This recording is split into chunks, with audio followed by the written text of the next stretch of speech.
When Americans hear that I live in Germany for much of the year, one of the first things they always want to talk about is German beer. Oh, I hear those Germans have great beer. Oh, I hear the Germans love to drink beer. Is it true that Germans drink beer at breakfast? I do have to say I'm a little bit buzzed. In this video, I'm going to take a deep dive into the world famous German beer. Ooh, whoa.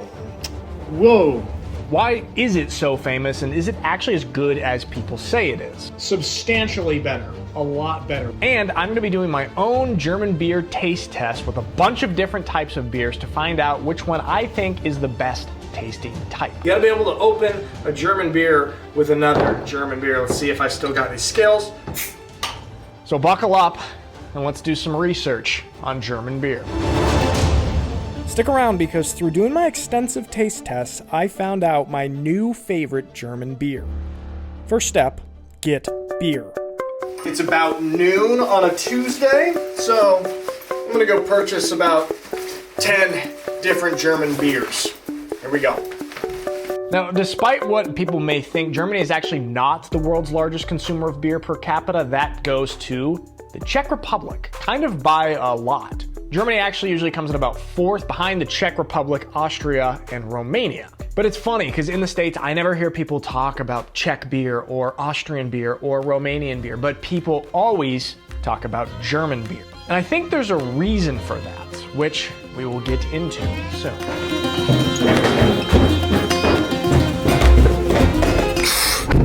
Whew, it is freezing in Schwäbisch Hall right now. So I am driving up to Kaufland's to get as many German beers as possible. It's like probably the closest thing that Germany has to Costco, and I think they're gonna have the largest selection, at least here in Schwäbisch Hall.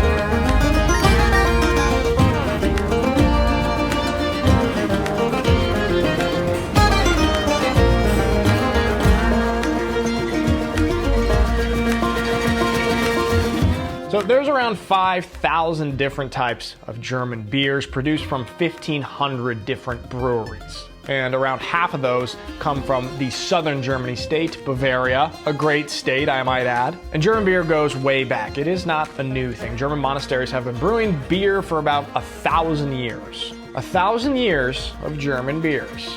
I am a poet in this video. And I do think this diversity of different types of beers is one of the reasons that helps give German beer this global fame and recognition. But it's not the only reason. During the process of making this video, I actually learned something very interesting about German beer that shocked me, which we'll talk about soon.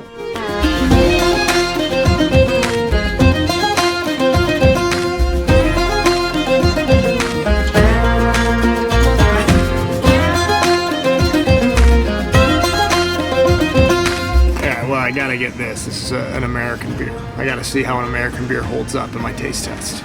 Miller.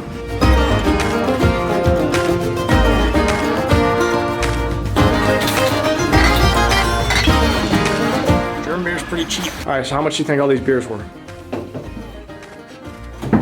11 euros. You go to Hobbit or something? Is it 11? That was like 14. It's pretty cheap. Pretty cheap. German beer really is pretty cheap, especially compared to other countries. Look at this graphic for average price for half a liter of beer in European capital cities. Germany is near the bottom in price. What are the most popular German beers, you might ask? This graphic shows the most popular beer brands and the most popular beer types. If we look here on the right, on the types column, it shows the most popular is Pils. The second most popular is a beer mixed drink, like this Radler here, a mix of beer and lemonade. Third most popular is a Hefeweizen, one of my favorites. In fourth, a Helles. And to round out the top five, a Schwarzbier, or black beer. But probably even more important than the diversity of beers is this little thing called the Reinheitsgebot, which is the German beer purity law. Yes, you heard that right.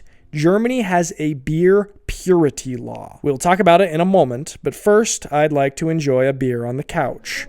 What better way to enjoy a nice German beer than to sit on the couch, relax, and watch some of my favorite movies and TV shows on some of my favorite platforms. But the problem is, many of my favorite streaming platforms are geo-blocked here. However, fear not.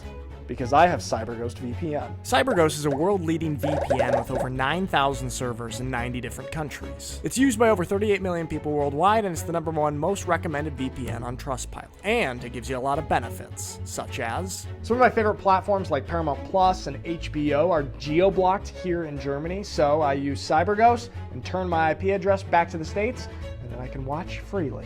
And for my German viewers, you can actually watch Formula One again for free by switching your IP address to Austria and watching for free on the ORF channel. Not only that, but CyberGhost protects your data and keeps you anonymous online. This is especially important in this day and age where everyone wants your data. And you can share it with friends and family if you want. One account can be used on up to 7 different devices, and it works on every major platform. They also have a strict no logs policy, which means CyberGhost doesn't even know what you're doing online. Now guys, if you use the link in the description of this video to check out CyberGhost, you get a great deal. 83% off, paying just over €2 a month, plus you'll get 4 months free. Plus, there's a 45-day money-back guarantee, so it's risk-free. It's a great product for you, and it also helps support me and this YouTube channel if you check it out using the link below. So check out CyberGhost. All right, back to the beer. Now, I know we still have to talk about this, but I've got a lot of beers to drink in this video, so let me quickly do my first head-to-head taste test before we get into it. A Pilsner from Hamburg versus a Helles from Munich. Okay, not great. Reminds me sort of the type of beer that I would drink in college, sort of like a Coors Light or so. It doesn't really stand out to me. Substantially better, a lot better, way richer taste here on this one. But absolutely picked this Munich Helles over this Hamburg Pils, 100%. All right, finally, let's talk about the German beer purity law. This was introduced over 500 years ago in the year 1516 in Bavaria. The law stipulates that only water, barley, and hops could be used for beer production. Now, they say one of the reasons for this purity law being introduced was to kind of eliminate and decrease price competition between brewers and bakers for ingredients like wheat and rye. So basically, wheat and rye were reserved for bread and baking, and it was not something that bakers had to compete on price against brewers for. So to protect that famous German bread. Now, the law has since been amended to allow yeast. It's interesting because nowadays some German brewers and even some German politicians argue against the Reinheitsgebot, saying that it slowed Germany's adoption of modern beer trends, like all of these microbrews that are coming and popping up in the United States. So in 2015, German brewers did vote to allow some natural ingredients to be put in beer and for them to still be able to market it as a German beer. However, many brewers still follow the original rule from 1516. All right, 2 beers that I have never had before. A Berliner Weisse and a Schwarzbier, a black beer. So, or dark beer, basically. Let's see which is better. Berliner Weisse. Ooh, whoa. It's like sour. Ah, interesting. Doesn't really taste like beer. Oh yeah, it is. It's only 3% alcohol, so it's a mix. Okay, interesting. Schwarzbier. Kind of bittery. I would say I definitely like the taste of this more. I don't know how much I could drink of that. It does feel like it'd be pretty filling, but the taste of this Berliner here was like pretty big kick for me. Kind of fruity, soury. I'm gonna move this guy on. The Schwarzbier is the winner of this head-to-head. Another point that I think is important is sort of the culture surrounding drinking. So we all know it's world famous in the United States. The drinking age is 21. That's for beer, that's for hard liquor. It's 21. It's one of the higher ones in the world. In Germany, the drinking age starts at 16. So when people are 16 years old, they can buy beer and I think wine. They cannot buy hard alcohol like spirits until they are 18, but at age 16, these high school age kids, they can go to the grocery store and they can buy beer. Overall, I would just say the approach towards alcohol is so much more casual here in Germany than it is in the States, which I do think is a good thing. In the States, alcohol can be pretty taboo, and a lot of times there's people who will go their whole life without drinking alcohol and have it kind of on this mysterious pedestal, and then they'll get to college and they will immediately start abusing alcohol. Compared to a German kid who's started getting introduced to having a beer at dinner at age 16, maybe with their family. Now, I also looked at the statistics of alcoholism in each country. Now, let's quickly do another head-to-head taste test before we talk about the alcoholism. All right, in this round, we've got two from Schwäbisch Hall's brewery. We've got their Radler, which is a beer lemonade mix, and then we've got their Hefeweizen. These are both kind of popular drinks, especially in the summer. Like when I would go to the beer garden, people are usually drinking one of these two. And let's taste.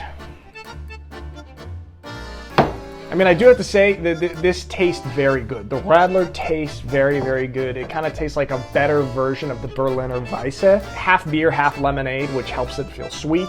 It's 2.5% alcohol, so it's not technically a beer, but it is an alcoholic drink. Now, the Hefeweizen. That's a damn good drink right there. So the taste on this is incredible. Rich, creamy. It almost got like a citrusy flavor. For you Americans, it's kind of got like a blue moon, but way, way better. But it's very filling, very heavy for me. So I can drink one of these, maybe 1.5, then you're full. Although I enjoy both of these, Hefeweizen is the winner of this round. So does Germany have a higher rate of alcoholism because they have a much younger drinking age? Now, it's not a huge difference, but Germany actually has a lower percentage of alcoholics than the United States does. So Germany comes in at 59th with 4.5% of adult males being alcoholics and 0.88% of adult females being alcoholics. The United States is about 1% higher in each category. It places at 46 in the world, and it's 5.48% of adult males and 1.92% of adult females. So a higher rate of alcoholism in the United States. Again, it's not substantial, it's not huge, but at least we can say that having a lower drinking age is not resulting in more alcoholism for Germany. So yeah, statistics kind of back it up a little bit. Dunkel from Erdinger. Dunkel is dark. So we've got this, another type of beer that I've never had. And then we've got another one from the Schwäbisch Hall Brewery. This is also a very common one from the Schwäbisch Hall Brewery, the Meistergold. Yeah, you can see the difference in color of these two beers. It's crazy. This is, these are both beers, but one is a dark and one is a much lighter. Let's see how they taste.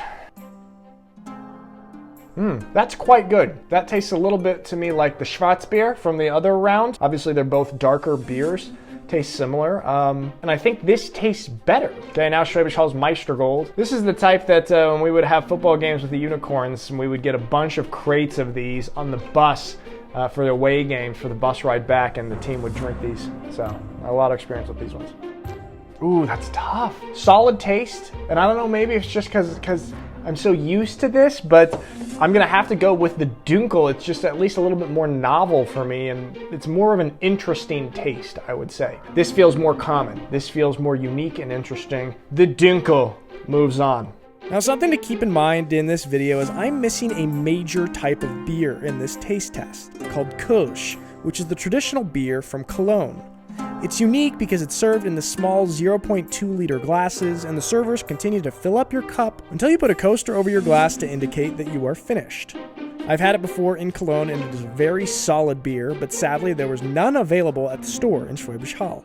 Two beers that I have never had. We've got this Zwickel Keller beer, cellar beer, basement beer right here. Never had this before. And then we've got this Helles from Bavaria. It's called the New Bavarian Lager. So a Helles Lager. Gotta love these kind.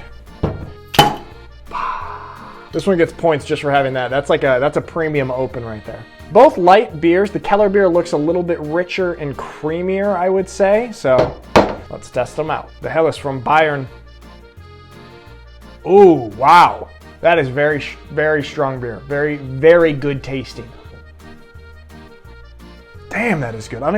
That's rich. A lot of times with these really light Helleses, I don't know, it feels a little bit plain for me. But this feels like it has a next level of richness with the taste that you typically don't get with these super light beers. Meisel and Friends. New Bavarian Lager, wow. All right, let's see what's going on with this Keller beer here, the Zwickel Keller beer. It's good, it is good. It's just not as good as this lager, this Helles Lager. I think it's a clear winner right here. We're going with this. Moving on. All right, guys, now championship round. I'm going to compare the 5 beers that won their head-to-head competition and decide what my new favorite is. So, we're doing it. The nice Schwäbisch Hall Hefeweizen. Got it right here, nice creamy flavor. Very strong, very, very strong. Compare that to this Schwarzbier. Hefeweizen is better. We move it forward. Schwarzbier moves back. Now we got to test this Munich Helles. Better than the Schwarzbier, not as good as the Hefeweizen. Hefeweizen moves forward. Helles moves slightly back. Gosh, this is tough. This Dunkel dark beer. Ooh, that Dunkel goes into second place. Above the Helles, above the Schwarzbier. Not quite as tasty as the Hefeweizen, but quite good right there. Ooh, that's a good one. I like that Dunkel. Never had those before. Finally, this one really performed well in the first round. That new Bavarian Helles lager. Let's see how we go. Gosh, that one really, it crushes it. Guys, that's our winner. That's our first place winner right there. The new Bavarian lager, this Helles, this light beer right here. Wow. Very, very good. That's our first place winner. All right, guys, that is all for today. Thanks so much for watching this video about German beer. I want to give another shout out again to the sponsor of today's video, CyberGhost VPN, an awesome VPN at a great price, a product I use every single day. Check them out at the link in the description for a great deal. Thank you, CyberGhost, for sponsoring this video. All right, guys, that's all for today. Thank you so much for watching my YouTube videos. I really appreciate it. I'm going to go finish enjoying some German beer, and I will see you next time.